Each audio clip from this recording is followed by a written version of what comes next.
Hello बच्चों, मैं आपकी टीचर सुमन शर्मा एक बार फिर से अपने चैनल पर आप सभी बच्चों का स्वागत करती हूं और आशा करती हूं कि आप सभी बच्चे मस्त, प्रसन्नचित्त और बिंदास होंगे।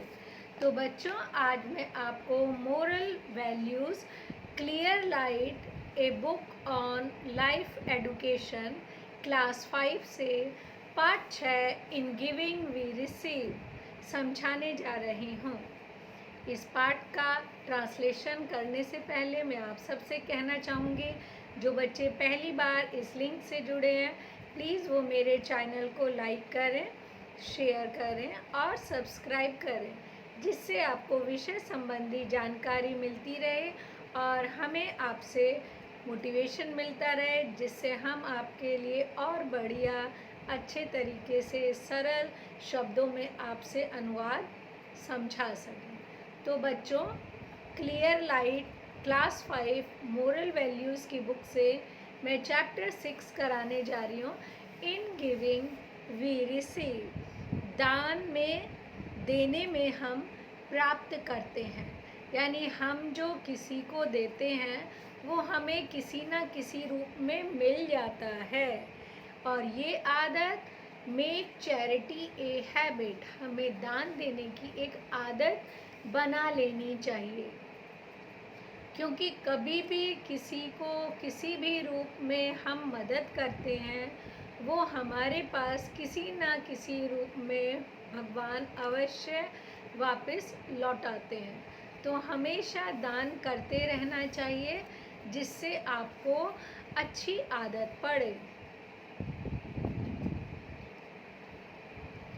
इस चैप्टर के अनुवाद में आप लोग ध्यान से सुनना कि एक अध्यापिका शिक्षक ने छात्रों को समझाया कि इस वर्ष मानसून के मौसम में बारिश ने उत्तरी भारत के कई हिस्सों में तबाही मचाई हुई है।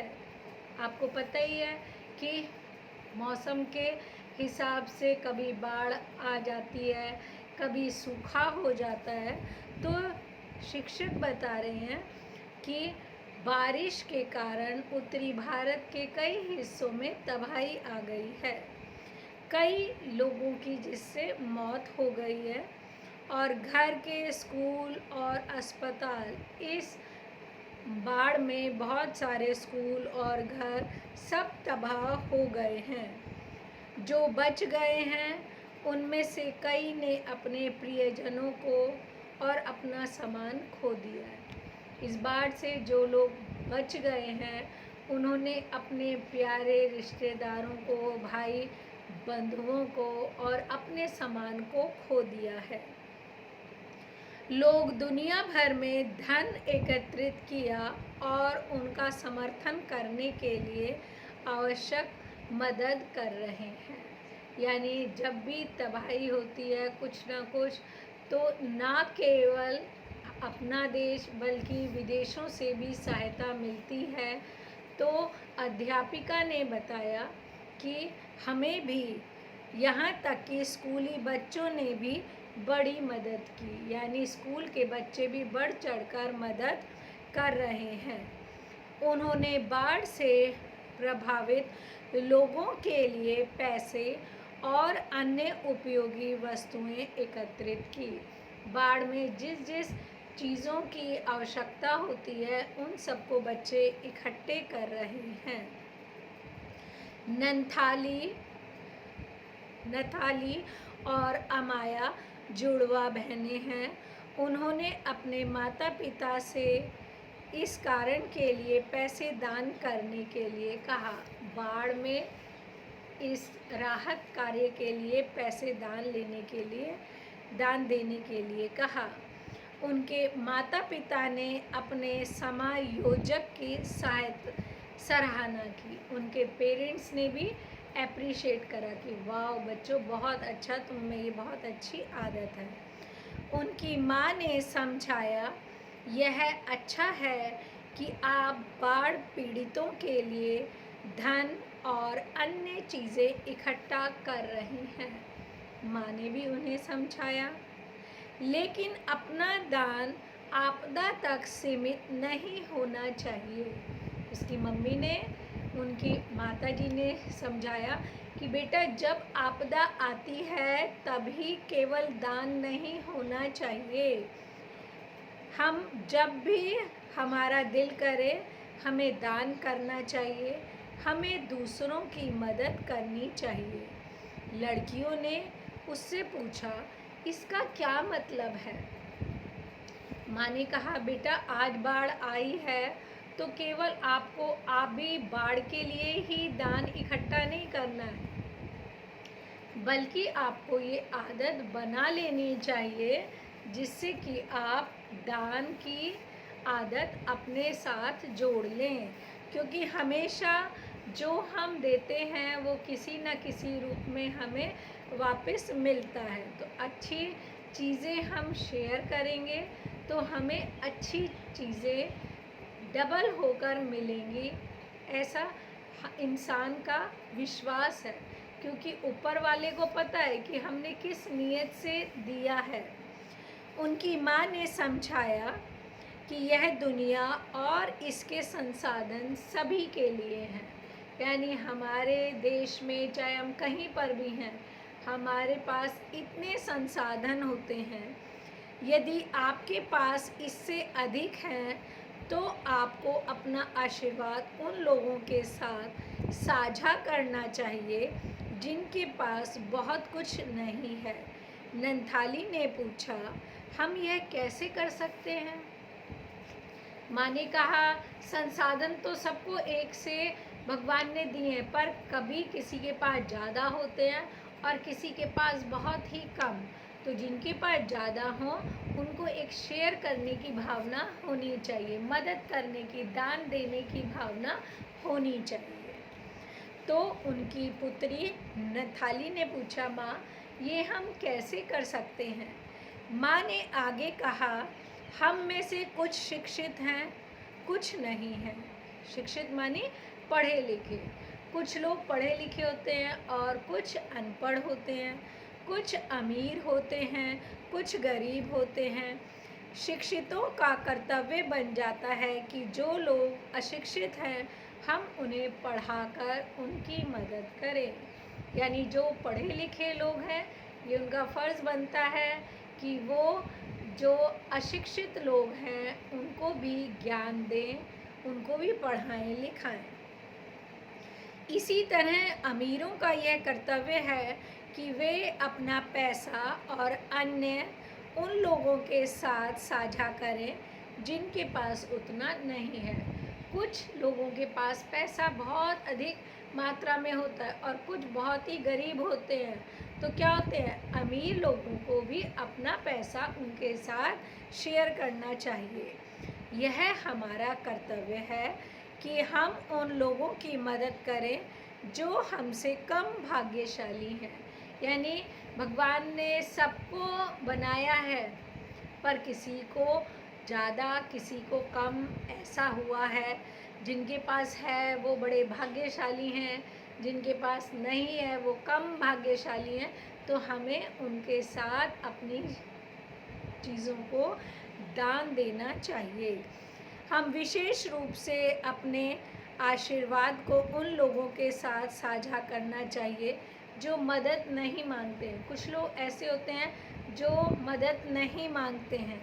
हमें उनकी ज़रूरत को महसूस करने के लिए पर्याप्त संवेदनशील होना चाहिए।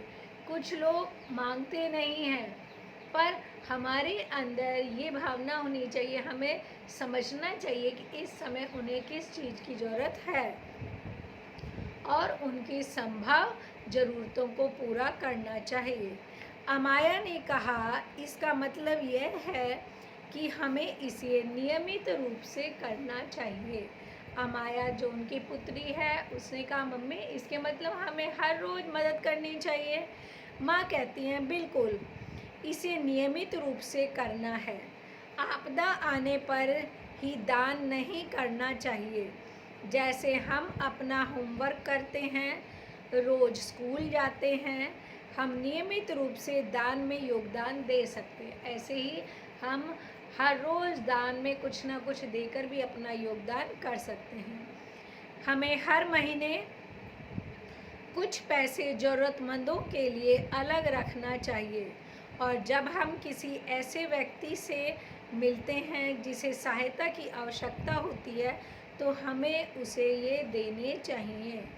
हम अपने सहायकों के छात्रों के लिए स्कूल की फीस भी लड़कियों को दे सकते हैं और दान में देने के महत्व को समझ सकते हैं। यानी अगर कोई गरीब है, वो अपने बच्चों को पढ़ा नहीं सकता और हम उनकी फ़ीस अदा करते हैं तो क्या है, ये हमारी तरफ से दान है और इस महत्व को हमें समझना चाहिए और औरों को समझाना भी चाहिए।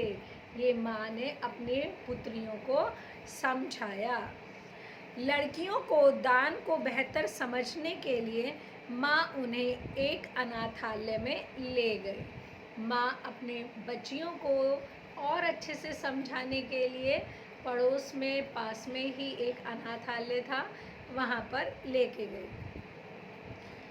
उन्होंने लड़कियों को समझाया, हम ज़रूरतमंदों और गरीबों के लिए काम करने वाली संस्था के लिए एक अनाथालय को पैसे भी दे सकते हैं। बोले कि अगर हम किसी संस्था को पैसे भी दे सकते हैं। अनाथालय में छोटे बच्चों से मिलने के लिए लड़कियां बहुत उत्साहित थी। घर लौटने के बाद माँ को लगा दोनों लड़कियां अब दान के महत्व को समझती हैं। उनकी प्रतिक्रिया देखकर वह बहुत खुश हुई। माँ को जब पता चलता है कि मेरे बच्चे भी एक अच्छा नेक काम करने के लिए काफ़ी एक्साइटेड हैं, उत्साहित हैं, तो ये सोचकर माँ को बहुत अच्छा लगा। माँ ने कहा, हमें दूसरों की भलाई के प्रति भी जिम्मेदार महसूस करना चाहिए। अपने लिए तो सभी जीते हैं, औरों के लिए भी इस जिम्मेदारी को समझना चाहिए। हमें देने में याद रखना चाहिए हम बन जाते हैं। हमें दान देने में विश्वास रखना चाहिए। यह सब जानकर लड़कियां काफ़ी उत्साहित थी कि वे अपने स्कूल के दोस्तों को भी बताएंगी। उन्होंने क्लास में एक दान पेटी रखने का निश्चय किया। इस तरह वे हर महीने कुछ पैसे जोड़ सकें जिससे उनकी दान देने की आदत पड़ जाए। जैसे ही कक्षा में दान पेटी को रखा गया, सभी एक साथ बोले, हमें दूसरों के लिए देना चाहिए। इस तरह वे सब सोचने लगे कि हम किस तरह और बेहतर तरीके से इस दान की आदत का पालन करें। अध्यापिका ने कहा, देने में ही हम पाने के योग्य बनते हैं। अध्यापिका ने ये सब देखा तो कहा कि जब हम किसी को देते हैं तभी हम कुछ पा सकते हैं। आई होप ये पाठ से आपको भी बहुत अच्छी शिक्षा मिली होगी कि हमें दान देने की आदत होनी चाहिए, हमें देने में विश्वास रखना चाहिए। इस पाठ से हमने जो सीखा, देखिए, स्वार्थी मत बनो, सेल्फिश नहीं बनना चाहिए। ज़रूरतमंद लोगों की मदद करें। दूसरों के साथ नियमित रूप से अपना आशीर्वाद साझा करें। देने में ही हम पाने के योग्य बनते हैं। अच्छे कर्म करने चाहिए। नंथाली ने देने के महत्व को समझने की कोशिश की, यह सोचने की कोशिश की कि दान में कैसे दे सकती हैं। इसीलिए वह हर महीने अपनी माँ के साथ अनाथालय के बच्चों के साथ अपनी चीज़ें साझा करने के लिए जाती थी। यानी आखिर में बताया कि नथाली ने इस आदत को बनाए रखा और उसने अनाथालय के बच्चों के लिए कुछ ना कुछ हर महीने जोड़ते थे और दान में देते थे। मदद करना आदत है।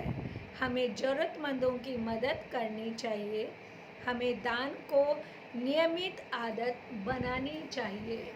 आई होप ये पाठ का अनुवाद आप सब बच्चों को अच्छे से समझ में आया होगा और आप इसे ज़रूर अपने जीवन में अपनाएंगे। नैतिक शिक्षा का मुख्य उद्देश्य वास्तव में ये होता है कि हम कहानी के माध्यम से अपने आप को वहाँ पर जोड़ें कि अगर हम वहाँ पर होते तो हमें क्या करना चाहिए।